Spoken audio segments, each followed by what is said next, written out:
오늘 이 시간 우리가 읽은 이 본문을 통해서 은혜에 이르지 못하는 자가 없도록 하라라는 제목으로 하나님 말씀을 전하도록 하겠습니다. 우리가 살아가면서 은혜라는 말을 참 많이 사용하죠. 은혜를 노래하기도 하고 은혜를 말하기도 하고 또한 은혜를 사모한다고 우리는 늘 고백하죠. 하지만 오늘 말씀에서는 우리 이 익숙한 단어인 이 은혜에 대하여 한번에 긴장시키는 말씀으로 시작하고 있습니다. 너희는 하나님의 은혜에 이르지 못하는 자가 없도록 하고라는 이 말씀인데, 이 말씀은 결국 은혜를 가볍게 여기는 시대를 향한 거룩한 하나님의 경고라고 우리는 말할 수 있습니다. 히브리 기자는 말하고 있죠. 은혜가 있음에도 불구하고, 은혜가 선포되고 있음에도 불구하고, 은혜 안에 있음에도 불구하고 그 은혜에 이르지 못하는 사람이 생길 수 있다라고 말씀하고 있습니다. 먼저 우리가 볼 때 이 히브리서의 전체적인 내용 안에서 이 수신자들은 과연 누구인가, 그들이 어떠한 사람들인지를 우리가 먼저 안다면 이 의미를 우리가 충분히 이해할 수 있을 겁니다. 바로 그들은 누굽니까? 유대인들인데, 유대인들이 예수를 믿는 믿음 안으로 들어온 것이죠. 근데 그들에겐 계속적으로 핍박이 있습니다. 내부적으로, 외부적으로. 그런데 그 가운데 가장 큰 그들의 혼란이 있다면 바로 그것은 유대인들이 다가와 그들에게 회유하는 압박이 있었다는 겁니다. 그 내용은 바로 이러해요.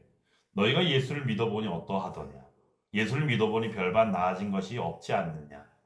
그러면서 그들에게 하는 이야기가 이전처럼 다시 돌아와라 라고 말하고 있다는 거예요. 실상 그 가운데 그들이 느끼는 바, 그것이 그들의 삶이 은혜로 여겨지고 은혜의 삶을 전적으로 누리고 있다면 문제가 없겠지만, 그들의 삶이 실로 힘들고 어렵고 고난 가운데 있는 일들이 있다 보니 그들의 마음 가운데 그러한 이야기가 어떤 때는 그들을 흔들 때가 있더라라는 것. 그러므로 히브리 기자가 바라볼 때 바로 그들의 삶과 그들의 모습들을 바라본 바, 이 은혜라는 것에, 그래서 은혜에 이르지 못하는 자가 혹시라도 있을 수 있다라 염려되는 부분도 있고, 또한 이 은혜에 대한 의미를 제대로 파악하지 못하고 있는 일도 있고, 여러모로 복잡 미묘한 실제적인 상황들이 있음을 생각하고 오늘 이 말씀을 우리에게 주시더라라는 겁니다. 오늘 본문 말씀을 통해서 실제 우리가 볼 수 있는 것은 어찌 보면 은혜를 받으라라고 우리는 생각할 수 있습니다. 맞습니다. 은혜를 받으라라는 권면이 될 수도 있겠지요. 하지만 오늘 말씀은 전체적인 맥락이 어떠하냐? 은혜를 놓쳐버리는 신앙의 비극적인 모습과 더불어 은혜를 끝까지 붙들어야 하는 그 신앙의 무게감, 그것을 동시적으로 표현하고 있는 매우 중요한 말씀임을 우리는 기억해야 합니다. 그렇다고 한다면 첫 번째, 은혜를 놓치는 첫 번째 모습 속에서 은혜에 이르지 못하는 자, 어떤 상황들인가 우리가 볼 필요가 있겠죠. 여기서 15절 말씀에 이르지 못한다는 말은 어떤 뜻이냐? 뒤처진다, 탈락한다, 도중에 떨어져 나간다는 뜻이에요. 이 말은 매우 충격적이죠. 은혜가 없었다는 말도 아니고 은혜가 주어졌지만 끝까지 갖지 못했다는 말이 되기 때문입니다. 여기서 우리는 이것을 잘못 받아들이면 하나님께서 주신 그 구원의 은혜가 중간에 도중에 취소되거나 중간에 뭔가가 문제가 생겨서 탈락되어지는 의미로 이해하게 된다라는 거예요. 근데 하나님의 은혜는 결코 그렇지 않습니다. 하나님의 구원의 작정과 구원의 은혜는 우리가 입은 바 그 구원의 은혜는 절대 취소되거나 멈추거나 도중 하차하는 일은 결코 있을 수 없더라라는 거죠. 그런데 중요한 것은 이 말씀을 우리가 잘 이해할 필요가 있다는 것입니다. 이 말씀에 대한 의미는 바로 무엇이냐? 그래서 성경 말씀, 성경에도 보면 오늘 이 말씀을 표제를 달아놓기를 소표제로 무엇을 말씀을 달아놨냐면 하나님의 은혜를 거역한 자들에게 주는 경고라는 이름으로 달려 있다는 거예요. 경고라는 거죠. 경고가 있는 이유는 바로 무엇일까요? 이 땅의 삶이 결코 녹록지 않고 쉽지 않기 때문이더라라는 거예요. 그러한 가능성들이 늘 농후하다라는 겁니다. 그러함으로 그러한 일들을 우리에게 깨어 분별하고 알고 나아가라는 거예요. 그러므로 경고하는 메시지가 하나님의 말씀에 담겨 있는 것이죠. 그러므로 이 말씀에 대하여 특별히 15절 말씀에 하나님의 은혜에 이르지 못하는 자, 이르지 못한다라는 의미에 대해서 우리는 잘 이해할 수 있어야 된다는 겁니다. 그것은 바로 하나님의 은혜에 대한 절대적인 주권하심과 더불어 성도, 신자, 믿음의 사람으로서의 책임 있는 그 모습이 경계가 나타나고 있고 그것을 동시에 붙들며 나아가는 삶이 우리에게 요구되어지고 있다라는 것. 은혜는 전적으로 하나님께로부터 오는 거 여러분들 잘 아실 겁니다. 하지만 은혜를 가볍게 여기는 태도는 성도를 은혜의 열매에서 멀어지게 만들기도 한다는 것을 우리는 분명히 기억해야 하는 거예요. 그러므로 히브리 기자는 교회요 성도들을 향하여 말씀하고 있지요. 서로 살피라, 서로 주의하라, 서로 권면하라라고 말씀하고 있는 것이. 그 이유인즉서는 또한 은혜를 놓치는 문제가 그 개인 하나에 끝나는 것이 아니라 그것이 결국은 교회 전체로 영향이 끼쳐지기 때문이더라라는 겁니다. 은혜를 썩게 만드는 내면의 독이 있습니다. 그것이 바로 무엇일까요? 15절에 건명하고 있는데 바로 그것이 쓴뿌리다라는 거예요. 쓴뿌리가 나서 괴롭게 한다라는 거예요. 쓴뿌리는 어떠합니까? 겉으로 보이지 않습니다. 겉으로 보이는 게 아니에요. 근데 땅속에서 자라듯이 그 쓴뿌리가 그렇게 자라나는 것처럼 우리 마음 깊은 곳에서 조용하게 자라나는 쓴뿌리가 있더라라는 것. 그것들은 어떤 것입니까? 회개하지 않은 죄로 말미암아, 그리고 풀리지 않은 분노로 말미암아 하나님에 대하여 오해하고 잘못 알고 있는 모습을 통하여, 그리고 상처를 붙들고 놓지 않고 치유되지 않은 상태의 그 모습을 통하여, 그래서 이러한 모든 것들이 결국은 다 쓴뿌리가 되게 되는 것이다 라는 거예요. 그러므로 이러한 일들로 인하여 나오는 악영향은 정말로 크다라는 겁니다. 쓴뿌리는 개인 안에서만 머물러 있는 것이 아니기 때문에, 말씀도 그러잖아요. 많은 사람이 더럽혀진다라고 말씀합니다. 은혜를 놓쳐버린 한 사람의 내면을 통하여 교회 전체의 은혜의 흐름을 막을 수도 있다라는 겁니다. 그러므로 히브리 기자는 말씀합니다. 은혜를 붙들어내는 누구의 책임이요? 누구의 수고요? 모두의 수고요? 모두의 책임이다라는 겁니다. 은혜를 계산해버린 사람이 있죠. 얼마 전에도 말씀을 드렸는데 에서 이야기. 에서의 예를 오늘 히브리 기자는 들고 있습니다. 한 그릇 음식을 위하여 장자의 명분을 판 에서와 같이 어떤 자가 없도록 하라고요? 망령된 자가 없도록 하라라고 말씀합니다. 지난번 말씀을 전하면서도 언급드렸지만 에서는 은혜를 몰랐습니까? 아니에요. 은혜의 가문에서 자란 사람이에요. 태어났고 자랐던 사람이 바로 에서였어요. 그런데 에서는 어떠했습니까? 실제 그 언약의 의미, 하나님께서 그 아버지를 통하여 베푸신 그 언약이요 말씀이요 약속을 그 의미도 알고 있는 이였습니다. 근데 그는 어떻게 했습니까? 그 은혜를 그 자신이 그 배고픔이라는 것, 그 피곤함이라는 것과 함께 하나님 주시는 그 영원한 소망을 바꿔버림을 통하여 은혜를 계산하는 아주 망령 없는 그런 무지한 모습으로 나아갔더라라는 겁니다. 그러므로 망령된 자가 된 것이에요. 뒤늦게 나와서 축복을 이어받기 위해서 눈물을 흘렸죠. 우리가 볼 땐 회개하는 모습같이 보였지만 그것은 회개가 아니라 그냥 철저하게 그 자리를 누르지 못하게 된 것에 대한 슬픔의 표현이었을 뿐이었다라는 겁니다. 결국에 오늘 말씀에도 어떠합니까? 회개할 기회조차도 얻지 못했다라고 말합니다. 죄를 슬퍼한 것이 아니오 그저 그 잃어버린 결과에 대하여만 슬퍼했기 때문이에요. 은혜를 놓치는 가장 위험한 순간은 그러므로 지금 내게 유익한 것이 무엇인가를 신앙의 기준으로 삼아버리면 우리는 결코 그 은혜를 누리지 못하게 된다라는 겁니다. 하나님께서는 오늘 그런 가운데 히브리 기자를 통하여 두려움의 산과 은혜의 산을 서로 비교하면서 대비를 하면서 우리에게 그 은혜를 말씀해 주셔요. 시선을 크게 확장하고 있는 것이죠. 신의 산과 시온산, 율법과 은혜를 서로 대비하고 있는 것이. 18절 말씀에 너희는 만질만한 것과 불이 붙는 산에 이른 것이 아니오라고 말씀합니다. 신의 산은 어떠합니까? 두려움의 산입니다. 심판의 산이기도 합니다. 감히 가까이 갈 수 없는 산입니다. 그러나 성도들은 이미 다른 곳에 이르렀다는 겁니다. 그들이 이룬 곳은 어디였습니까? 시온산이요 살아계신 하나님의 도성이었습니다. 은혜가 이미 주어졌다는 거예요. 어떻게요? 예수 그리스도의 피로, 하나님의 언약으로, 그리고 하늘 예배 가운데 참여하게 되었다라는 겁니다. 오늘 24절 말씀에서 그러므로 새 언약의 중보자이신 예수와 및 아벨의 피보다 더 나은 것을 말하는 뿌린 피니라라고 말씀하며 예수 그리스도의 피와 그 피로 인한 언약의 성취하심과 이루심 가운데 베푸신 은혜에 대하여 말씀하여 주고 계신다는 겁니다. 문제는 뭡니까? 은혜가 없어서입니까? 은혜가 부족해서입니까?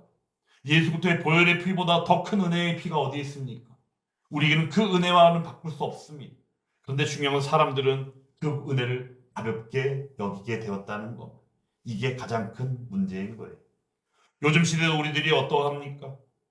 은혜는 감히 무엇과도 바꿀 수 없고 값으로도 매길 수 없는 엄청난 그 은혜를 우리는 받아 누리면서도 그 은혜를 우리의 쉽사리 인간적인 생각과 유익을 추구하면서 그러한 것들을 자꾸 바꾸려고 하고 희석하고 훼손하는 그러한 일에 앞장서고 있는 이들이 어찌 보면 지금도 교회에서 예배를 드리고 있는 그리스도인이라 불리는 사람들이더라라는 겁니다.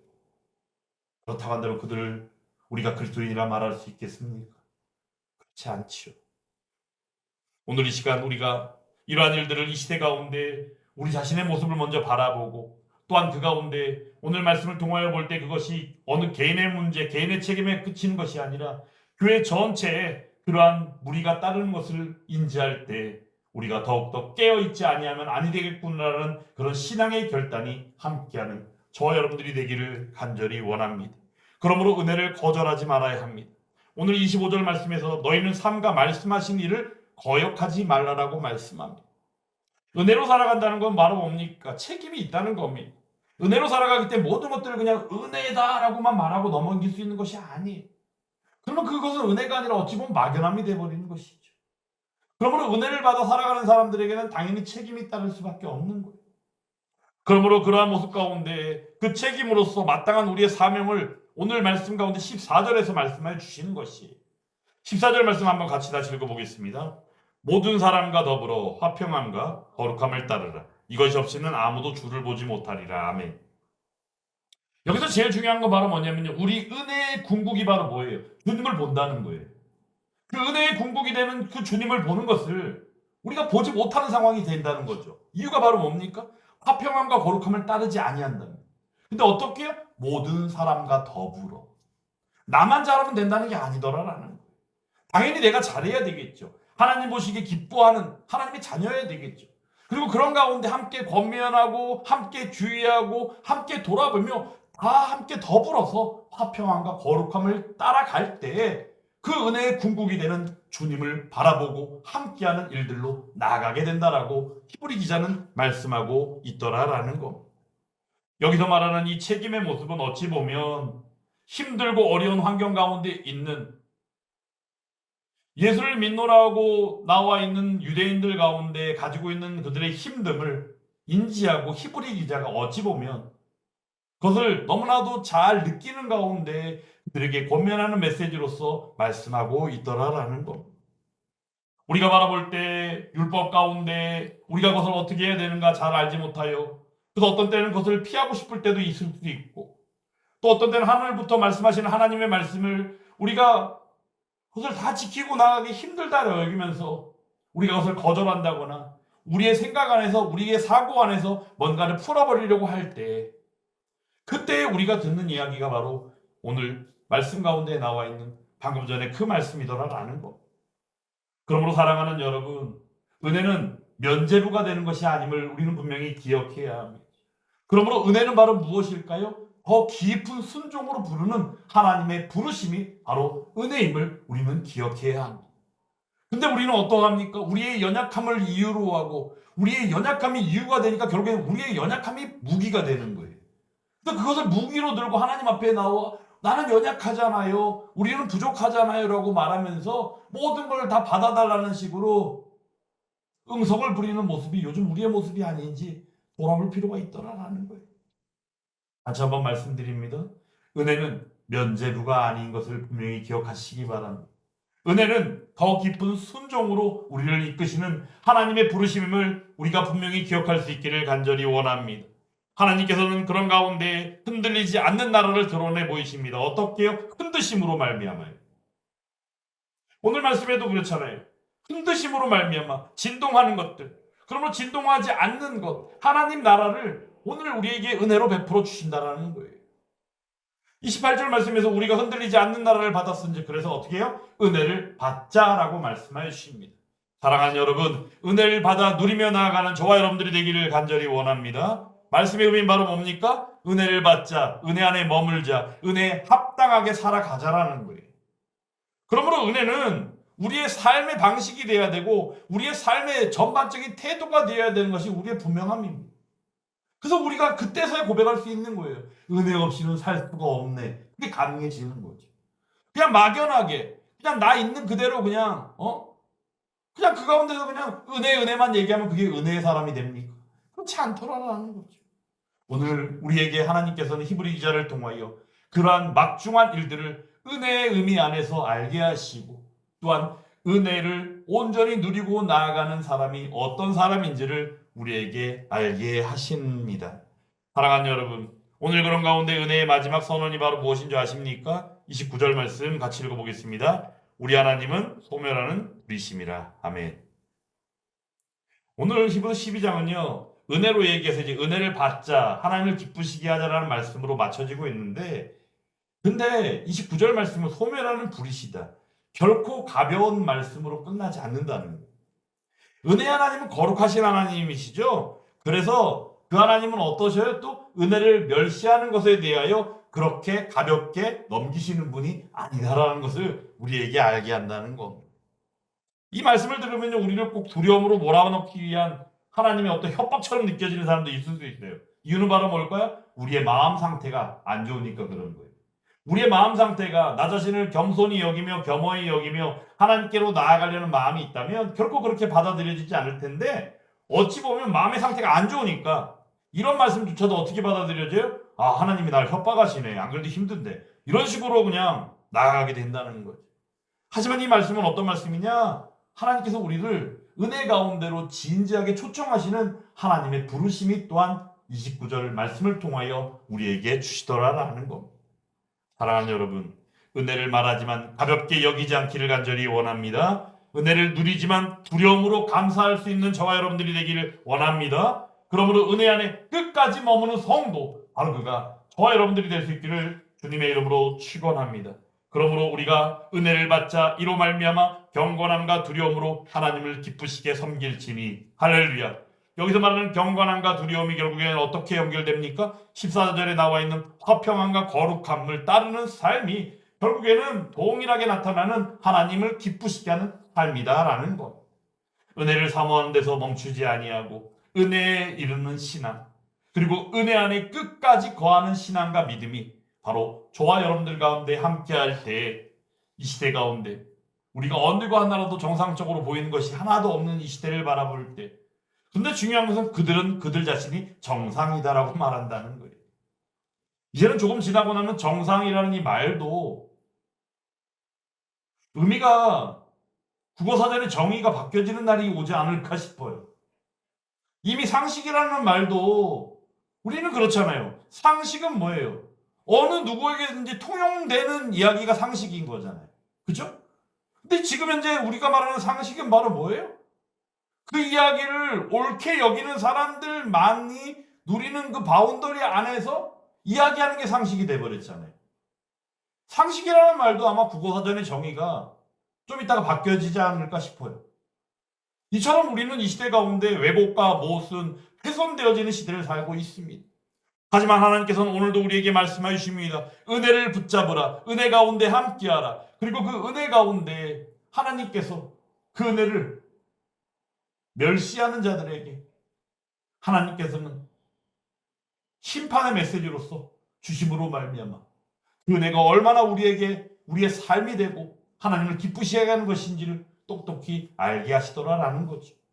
사랑하는 여러분, 그러므로 이제 2025년도 한 해 얼마 남지 않았는데 성탄의 기쁨과 함께 더 나아가 송구영신을 맞이하고 나아가는 가운데 우리가 그 은혜를 더욱더 사모하고 은혜 가운데 함께함으로 말미암아 은혜에 이르지 못하는 자가 없도록 하라는 말씀 안에서 서로 함께 주의하고 경계하고 또한 배려하고 권면함으로 말미암아 하나님의 은혜가 충만한 교회가 될 수 있기를 주님의 이름으로 축원합니다.